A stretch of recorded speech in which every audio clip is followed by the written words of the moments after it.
요한복음 8장 4절로 11절 말씀. 예수께 말하되 선생이여 이 여자가 간음하다가 현장에서 잡혔나이다.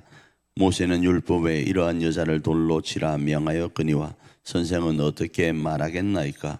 그들이 이렇게 말하면 고발할 조건을 얻고자 하여 예수를 시험함이로라. 예수께서 몸을 굽히사 손가락으로 땅에 쓰시니 그들이 묻기를 마지 아니하는지라. 이에 일어나 이르시되 너희 중에 죄 없는 자가 먼저 돌로 치라 하시고 다시 몸을 굽혀 손가락으로 땅에 쓰시니 그들이 이 말씀을 듣고 양심의 가책을 느껴 어른으로 시작하여 젊은이까지 하나씩 나가고 오직 예수와 그 가운데 섰는 여자만 남았더라.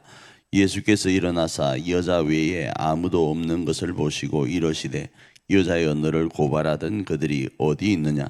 너를 정죄한 자가 없느냐? 대답하되 주여 없나이다. 예수께서 이르시되 나도 너를 정죄하지 아니하노니 가서 다시는 죄를 범하지 말라 하시니라. 아멘.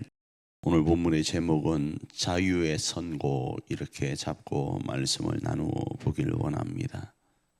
오늘 우리가 살펴보는 이 말씀은 7장 53절부터 8장 11절까지 자세히 성경에 보면 이 갈로 같은 것들이 있습니다. 그래서 어떤 성경 그러니까 사본에는 이 내용이 없는 것으로도 이해합니다. 그런데 유독 요한복음은 이 부분을 거론하고 있는 이유가 특별하게 있다 이렇게 이해할 수 있죠. 그 속에서 우리가 어제 살펴본 바대로 바리새인들과 서기관들이 예수님을 고발할 어떤 빌미를 만들려고 현장에서 간음하다가 잡힌 여자를 데리고 왔습니다. 그래서 예수님께서 만일에 이 여인을 정죄하게 되면 남녀를 재판하지 않는 것 때문에 저촉이 되고 또 예수님의 교훈과 모순되기 때문에 예수님을 공격할 빌미가 되고 또 로마법에 저촉되기 때문에 정죄했을 경우 문제가 상당히 발생할 수 있습니다.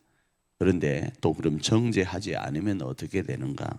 오늘 본문에 그들이 이야기하는 5절의 내용처럼 모세의 율법에 이런 여자들은 돌로 치라고 했는데 하면서 여론몰이를 통하여 예수님을 공경에 빠뜨릴 수 있게 됩니다.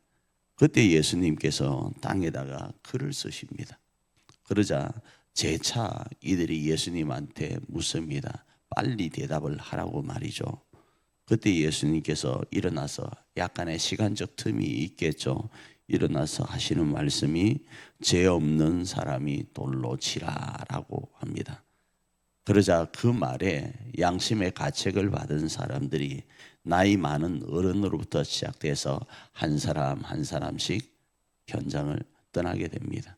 그리고 예수님과 이 여인만 남게 되죠. 그때 예수님께서 너희를 정죄하던 이가 어디 있느냐, 누가 있느냐라고 묻자 여자가 없다라고 합니다. 그때 예수님께서 하시는 말씀이 자신도 정죄하지 않으니 더 이상 죄를 짓지 말라 이렇게 이야기를 하죠. 그리고 새로운 삶을 살아가도록 이야기를 합니다. 이 말씀 속에서 두 가지를 살펴보려고 합니다. 앞에 있던 내용들은 우리가 너무 잘 아는 말씀이고 여인에 대한 예수님의 마음을 그리고 말씀하심을 살펴보려고 하는데 첫 번째는 여자여라고 부릅니다. 이 여자여 부르는 이 말씀은요, 우리가 아는 것처럼 예수님께서 자신의 어머니를 가리켜 십자가에서도 여자여라고 불렀던 단어입니다. 이 부분은 지금껏 많은 사람들은 여인을 향하여 손가락질하고 정죄하는 데 있었습니다. 그래서 누구도 따뜻하게 이 여인의 이름을 불러주질 않았습니다. 그런데 예수님은 이 여인, 죄 가운데 있는 여인을 향하여 여자여라고 불러주시는 거예요. 두 번째로는 많은 사람들 모두는 다 떠나갔지만 죄 없으신 예수님은 이 여인 앞에 섰을 때 여자의 이 죄된 부분, 이 부분을 부각시키면서 죽일 사람이다 이렇게 정죄하시기보다 더 이상 죄를 짓지 말라고 새로운 삶을 살아가라고 선고해 주십니다. 이게 바로 자유의 선고로 이해할 수 있습니다. 그러니까 죄가 없다가 아니고 예수님이 죄 없으신 예수님도 너희를 정죄하지 않고 새로운 삶을 살 수 있도록 선고하니까 이제 다시는 새로운 삶을 살아라. 죄된 삶을 버리고 새로운 삶을 살아라. 옛 생활을 벗고 새로운 삶을 살아라. 이렇게 말씀해 주신다 이겁니다. 그렇습니다. 오늘 이 두 부분을 우리 삶에 적용하길 원합니다.